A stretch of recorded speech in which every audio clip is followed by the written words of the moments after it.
지금 이 시간에는 암을 해결할 수 있는 하나의 방법론 이야기를 할까 합니다.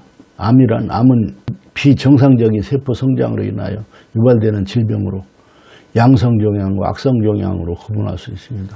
양성종양은 비교적 성장 속도가 느리며 전이되지 않는 반면 악성종양은 양성종양에 비해 성장 속도가 빠르며 신체의 다른 장기로 전이될 수 있습니다. 암의 특성은 스스로 성장할 수 있는 능력을 가지고 있습니다. 정상세포의 경우 성장 억제 신호에 의해 성장이 제어되는 반면 암세포의 경우 억제 신호의 저항성을 가지게 되어 지속적인 성장과 분열 능력이 있습니다.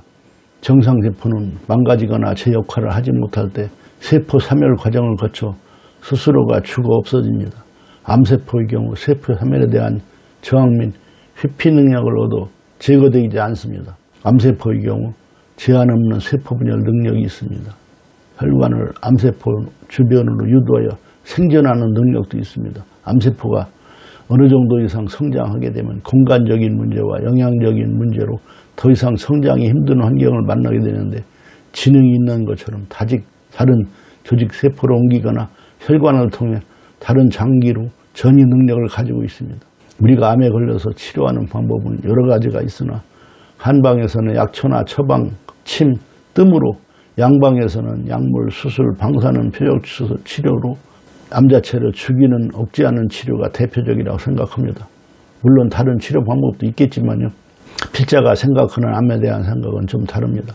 우선 암세포를 간단하게 설명하면 정상세포가 분열하는데 돌연변이 세포니까 인체의 어느 부위가 되었던 세포가 암세포가 생기는 부위는 암세포가 생기기 좋은 환경이 되었다고 생각합니다. 쉽게 말해서 체질이 바뀌었다고 생각을 합니다. 현재 암을 치료하는 모든 방식이 부정적이라는 건 절대로 아니고 암이 생기기 좋은 체질에서 암이 안 생겼던 본래의 체질로 되돌아가면 암세포에도 도움이 되지 않나는 생각을 해보게 됩니다. 필자가 실제로 암세포 환자에게 10년 이상 발효 숙성된 은행 발효식초를 암 초기 환자에 복용도 시켜보고 병원에서 몇 년을 치료받고 치료를 포기한 환자에게도 복용시켜본 경험으로 이 글을 씁니다. 어떤 것이 옳다, 그르다를 가리려고 하는 게 아니고 이렇게 하는 것도 되더라는 것을 알려드리고 싶습니다.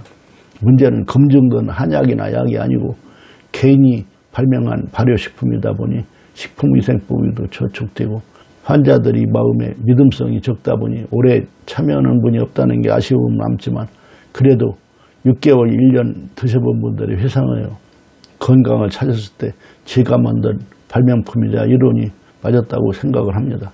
필자가 생각하는 이론은 항암 효과가 있는 발효식품을 오랫동안 복용을 하니 질병이 살기 안 좋은 체질로 바뀌니까 암세포 크기가 줄어들거나 없어지고 건강을 찾았다는 사실입니다.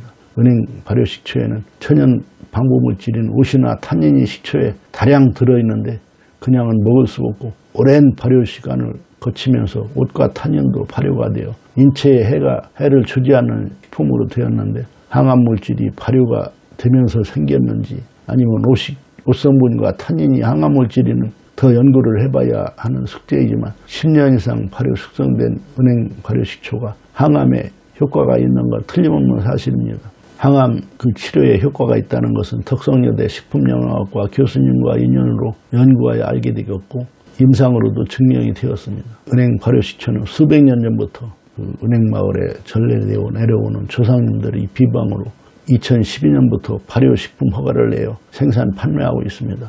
10년 이상 발효 숙성된 은행초 발효액은 임산부, 수유 어린이, 노약자도 안심하고 장기 복용에도 부작용이 없는 천연 발효 식품입니다.